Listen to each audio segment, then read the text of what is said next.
തൃശ്ശൂർ ഒരു മോഷണ വാർത്തയിലേക്കാണ്. തൃശ്ശൂർ ഒരുമനയൂരിൽ ആളില്ലാത്ത വീട് കുത്തിപ്പൊളിച്ചാണ് മോഷണം. ഒരുമനയൂർ കോവത്ത് വീട്ടിൽ ഷജീറിന്റെ വീട്ടിലാണ് ഈ മോഷണം നടന്നത്. Inverter, battery, CCTV camera, electronic ഉപകരണങ്ങൾ എന്നിവയെല്ലാം മോഷണം പോയി. ലിഷോയുണ്ട്. ലിഷോയ് സാറിന് ഈ CCTV ആണല്ലോ തെളിവായി വരിക മോഷ്ടാക്കളെ കണ്ടെത്തുന്നതിന് വേണ്ടി. ഇതിപ്പോൾ CCTV അതിന്റെ ബാക്കപ്പും എല്ലാം അടിച്ചുകൊണ്ട് പോയോ?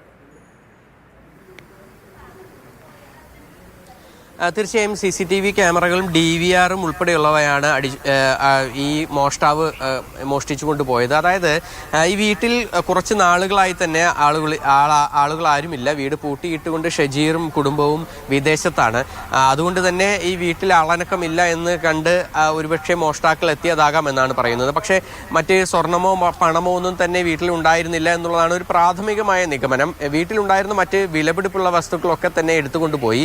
ഇലക്ട്രോണിക്സ് ഉൽപ്പന്നങ്ങളും അതുപോലെ തന്നെ വില കൂടിയ ഈ ഷോക്കേസിൽ വെച്ചിരിക്കുന്ന ഉൽപ്പന്നങ്ങൾ, അതുപോലെ തന്നെ പ്ലേറ്റുകൾ, കൂടാതെ ഈ ഇലക്ട്രോണിക്സ് ഉൽപ്പന്നങ്ങൾ, അങ്ങനെ അവിടെ നിന്നും ലഭിക്കാവുന്ന വിലപിടിപ്പുള്ള വസ്തുക്കളൊക്കെ തന്നെ എടുത്തുകൊണ്ട് പോവുകയാണ് ഉണ്ടായത്. മുകളിലത്തെ നിലയിലെ വാതിൽ കുത്തി തുറന്നാണ് അവർ മോഷ്ടാവ് അകത്തേക്ക് കടന്നത്. എന്തായാലും സ്ഥലത്ത് ചാവക്കാട് പോലീസ് എത്തി പരിശോധന ഉൾപ്പെടെയുള്ള കാര്യങ്ങളൊക്കെ തന്നെ നടത്തുകയാണ്. ഇന്ന് രാവിലെ ഈ ഷജീറിന്റെ ബന്ധു വീട് വൃത്തിയാക്കാനായി എത്തിയ സമയത്തായിരുന്നു ഈ മോഷണ വിവരം അറിയുന്നത്.